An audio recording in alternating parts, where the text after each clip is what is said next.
For nearly 2 million years, humans walked the earth completely naked. No shirts, no jackets, no shoes, no armor, nothing. Every morning, they woke exactly as nature had made them, with nothing separating their skin from the world around them. The sun burned their backs, the rain soaked their bodies, sharp rocks cut their feet, cold winds chilled them through the night, and yet, somehow, they survived. Today, that sounds almost impossible.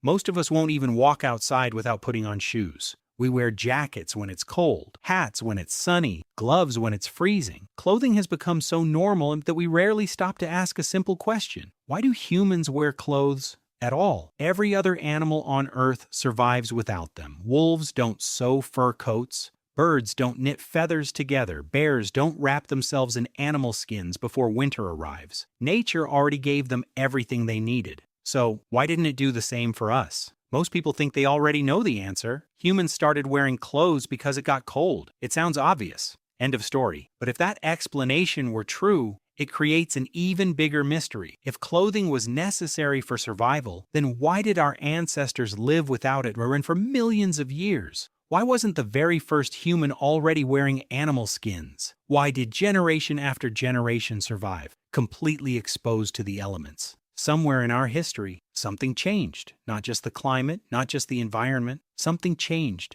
inside the human mind. And that change may have become one of the most important turning points in the story of our species. To understand why, we have to travel back to a world that looked nothing like the one we know today. Long before cities, long before farms, long before language had fully evolved, our ancestors lived in the grasslands of Africa. They didn't have houses, they didn't have blankets, they didn't have closets full of clothes waiting for winter. In fact, many scientists believe they wouldn't have wanted clothes, even if they knew how to make them, because millions of years ago, the human body was perfectly designed for a completely different world. Unlike chimpanzees or gorillas, humans gradually lost most of their thick body hair. At first, that seems like a terrible evolutionary mistake. Fur keeps animals warm, protects their skin, and helps them survive harsh environments. Losing it, sounds like a disadvantage, but in the hot African savanna, it became one of humanity's greatest strengths. As our ancestors began walking longer distances beneath the burning sun, their bodies developed an extraordinary cooling system. Instead of relying on fur, humans evolved millions of sweat glands across their skin. Sweat evaporated, carrying heat away from the body far more efficiently than thick fur ever could. This allowed early humans to stay active during the hottest hours of the day when many predators were forced to rest in the shade. That single adaptation changed everything. While lions, hyenas, and other predators tired quickly in the heat, humans could keep moving. They could track injured animals for hours, sometimes even days, until exhaustion finally brought their prey down. Anthropologists call this persistence hunting, and it may have been one of the greatest survival advantages our ancestors ever developed. Ironically, humans didn't survive because they had more protection than other animals. They survived because they had less.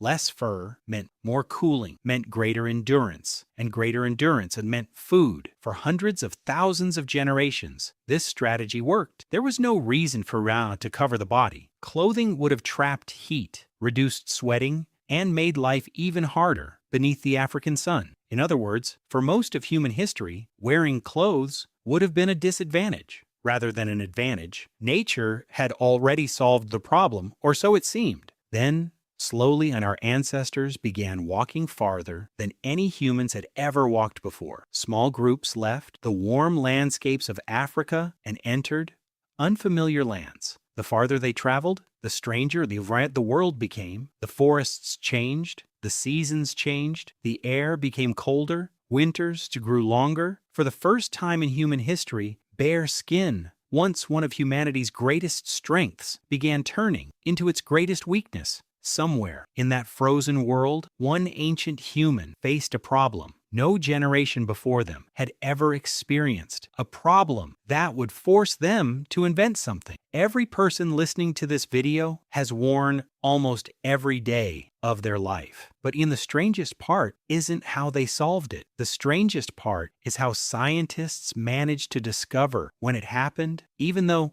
the very first clothes disappeared tens of thousands of years ago. If the first clothes have completely disappeared, then how do scientists know when ancient humans started wearing them? It's one of the strangest detective stories in archaeology. Stone tools can survive for millions of years. Bones can become fossils. Even footprints can harden into rock. But clothing is different. Animal hides rot, plant fibers decay, leather breaks apart. After thousands of years, almost nothing remains. The very invention that changed human history seemed to leave behind no evidence at all. Then, the answer came from a place no one expected, not from a cave, not from a fossil, not from an ancient campsite. It came from parasites, specifically lice. At first, that sounds ridiculous. How could tiny insects possibly reveal one of the biggest moments in human history? But body lice have a very unusual lifestyle. Unlike head lice,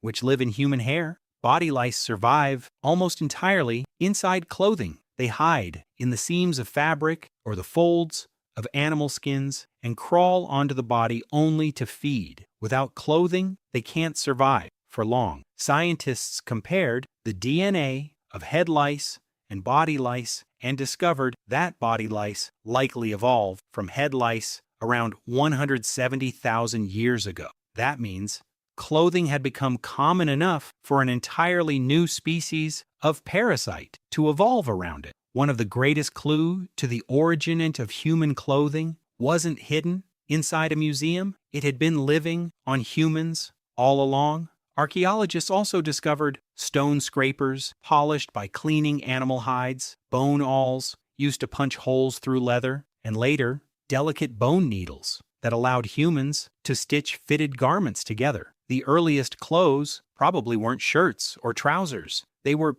simple animal hides wrapped around the body, heavy, crude, uncomfortable, but they worked. At first, clothing wasn't about beauty or fashion. It was about survival. Every successful hunt suddenly meant more than food. It provided meat, bones for tools, sinew for cord, and animal hides for warmth. Fire could keep you warm beside the flames, but clothing allowed you then to carry warmth wherever you went. Making clothing required something even more important than survival. It required planning. Imagine the process. First, you had to hunt the animal, then remove the hide, scrape away every piece of flesh, dry the skin before it rotted, treat it carefully so it stayed soft instead of becoming stiff and useless. Then save it for a winter that hadn't even arrived yet. Every single step demanded preparation for a future that didn't exist yet, and that may have been the greatest invention of all. The first ancient human who wrapped an animal hide around their shoulders probably wasn't trying to change the world. They were simply trying to survive one more winter. But history has a strange way of turning small decisions into civilization-changing inventions. Once clothing existed, it became more than protection from the cold.